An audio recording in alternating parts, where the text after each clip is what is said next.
Voilà. Dans l'actualité de ce soir, le Premier ministre Raymond Ndongsima a présidé la cérémonie de mise en place de la Commission nationale de la carte scolaire, initiée par le ministère de l'Éducation nationale, en présence du ministre de tutelle, celui de la fonction publique, du gouverneur de la province de l'Estuaire et du délégué spécial de Ntoum. Cette Commission nationale de la carte scolaire vise à améliorer la qualité du système éducatif gabonais. On fait le point avec la presse de la primature. Mettre très rapidement en place un système éducatif gabonais de qualité et réunir toutes les conditions nécessaires à un meilleur apprentissage, c'est tout l'intérêt de la réflexion lancée ce 3 juin 2024 sous la houlette du ministre de l'Éducation nationale en coque dans la commune de Ntoum. Président, les travaux d'ouverture, le Premier ministre Raymond Ndongsima appelle les acteurs du monde de l'éducation à relever le défi de l'excellence afin que les apprenants répondent efficacement au contexte de globalisation actuelle et à venir. Nous sommes condamnés à la qualité, sans laquelle nous sommes appelés à disparaître.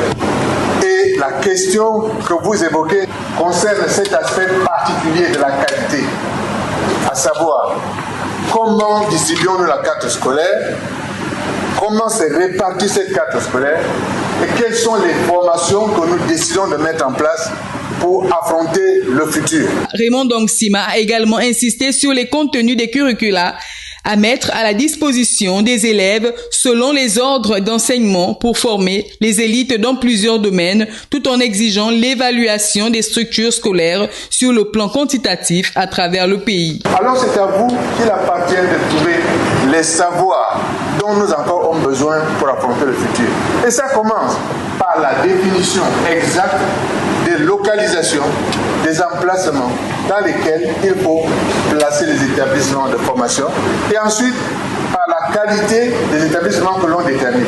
Au terme des travaux de cette profonde réflexion sur la réorganisation du système éducatif au Gabon à travers la révisitation de la carte scolaire sous le thème « La restauration de l'école gabonaise pour une éducation inclusive de proximité, ajuster la carte scolaire pour garantir la réussite de tous », tout porte à croire que c'est une thérapie supplémentaire appliquée au système scolaire gabonais qui va sans aucun doute porter ses fruits à l'horizon 2030. La restauration de l'école gabonaise, 30 années que les travaux de la Commission nationale de la carte scolaire ne s'étaient plus tenus.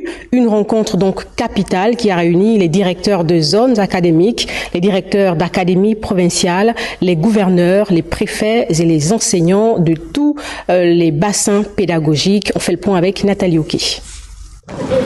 La rencontre est capitale, celle de la Commission nationale de la carte scolaire, outil stratégique pour ajuster, établir une véritable cartographie des besoins en infrastructures scolaires et personnelles dans notre système éducatif. Nous sommes convaincus que c'est ensemble et en mutualisant nos efforts, en partageant nos expériences, que nous arriverons à surmonter tous les écueils qui se dressent devant nous. Représentant les gouverneurs des 9 provinces, la première autorité administrative de l'Estuaire a fait un état des lieux de l'école gabonaise en 2024.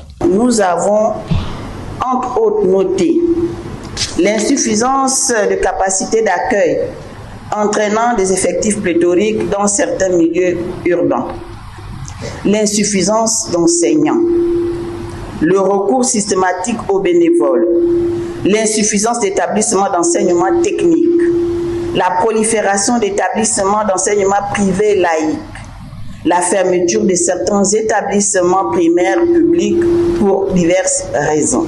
Les travaux d'un COC visent la mise en place d'un véritable document qui fera office de boussole.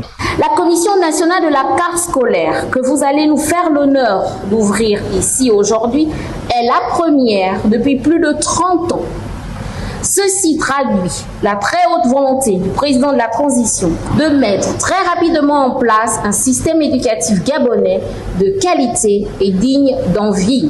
La mission qui lui est assignée est d'organiser la répartition équitable des ressources éducatives en vue de garantir l'accès à une éducation de qualité à tous les apprenants. Les exposés ont permis de mettre en lumière les manquements qui gangrènent le système éducatif national. À ce sujet, la Direction centrale de la ressource humaine a présenté à l'assistance les efforts consentis par les autorités de la transition pour apporter au plus vite des réponses dans tous les bassins pédagogiques.